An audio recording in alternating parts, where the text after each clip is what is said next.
And what was it I said about a week before these shows went on the air? I said, if they ever really do give a shit that bad, the WWE, and they're not winning the ratings battle, they have like 100 of the biggest name wrestling stars in the goddamn universe that they can just fucking say, oh, he'll be here next week.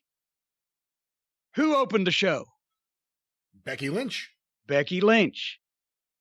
Because once again, now NXT, instead of being the developmental third brand, is being portrayed as, whether they like it or not, or whether they're meaning to or not, as not only an equal brand, but especially on the NXT program and on the forced SmackDowns when they have no other choice, the NXT guys are kicking some ass. So anyway, Becky Lynch, she's over. It was a good promo. I thought challenging the horsewomen, but then with a little swerve, here comes Rhea Ripley. And that was even better to me. And Rhea comes in and just has the one good line, but it was a zinger and the people oohed. And the only thing that I didn't like about the whole interview segment was they let them stay face to face too long before that referee got there and slipped in, to where it looked like, well, wait a minute, they should have done something by now, a shove or something. And they were just waiting for the referee to get in between or whatever, but it was just a little long there for as mad as they were. But otherwise than that, Becky Lynch can fucking talk and she's over.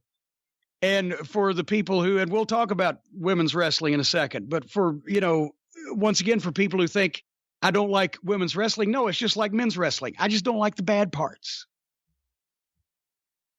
But anyway, as soon as they open the show, there's one of the biggest stars in the business in the ring in NXT. And here comes, challenging some more of the women to make the horsewomen important. And then here comes Rhea Ripley, somebody they want to push. And now all of a sudden it's Ripley and Lynch. It's the same thing we used to do when we brought WWE talent to Six Flags and put them in the ring with the standouts in OVW to help elevate them.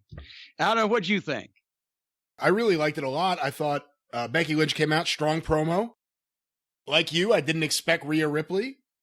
I've become a big Rhea Ripley fan in the weeks we've been watching NXT, and I thought they had a really good match. And the saddest part I thought was, usually I tune out without even changing the channel when the commercials are on and you have the screen and screen. Yeah. And this time I watched, and it seemed like we actually missed some cool stuff, because from what I saw, it looked like Rhea Ripley, it looked like she was doing a great job of selling, and you couldn't see it because it was so small, you could barely see anything. Well, see, I have to zip through it. It's not even, I don't want to see the match. It's just, even, I've got an 82-inch screen. It's still too fucking, I just can't fucking see, right? It just bothers me. So I zip through those, but the match. I wrote down great match, exclamation point. This is the kind of women's match that you don't see ever really on the indies or in most other promotions. And this may be controversial, imagine that. I know Becky Lynch is the star, but Rhea Ripley to me was the star of this fucking match. Her body, that's when you talked about selling. Did you see her body language when she got hit with the enziguri? Yeah. And rubber-legged and the shoulders dipped, and it was fucking, and she has probably more than any of the other girls that I've seen has a guy's body language, and this is a compliment, when she's selling. And she just has that aura about her anyway, and she has that cocky swagger, but her body language is very advanced, especially for one of the girls. And I'm not meaning that I'm just going to blanket statement. When I say one of the girls, I'm not trying to downtrodden, but most girls do not have body language like that. I thought her selling was exceptional. Yeah, and the stuff into the finish from when she escaped from Becky Lynch's armbar.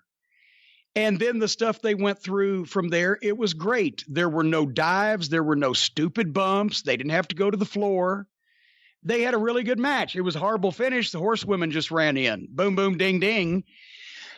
But what was the alternative finish? You don't want to beat Rhea Ripley, but you don't really want to beat Becky Lynch on a free TV match on fucking NXT. So they maybe could have juiced it up a bit, but here comes the horsewomen. And then when Ripley and Lynch joined together for the comeback, the spot that they missed, and I thought they were going to do it and they didn't. The fucking deal where they've cleared the ring and all the heels have taken a bump out and they're facing away from each other with their fists up and they back up to the middle of the ring and bump backs and turn around and draw back and then see each other. It's like, okay, we're good, because that gets a little fucking oomph. But otherwise than that, I actually thought that was the only thing I didn't like. Was there was a part where they finally got, and forgive me for not remembering the name of the other horsewomen other than Shayna, but Jessamine Duke and Marina Shafir. They got them down, and then they just, like, you know, they had that moment where they looked at each other and they turned to face Shayna, almost like they were ignoring the fact the other two were still in the ring. And then, you know, the other two got up and obviously just, you know, hit them. But that was the only thing I thought was poorly done. But I thought it was but match. You know, they had such a good match. As a matter of fact, this may have been my second favorite match of the night, of any of either one of the shows, just because it was so well done.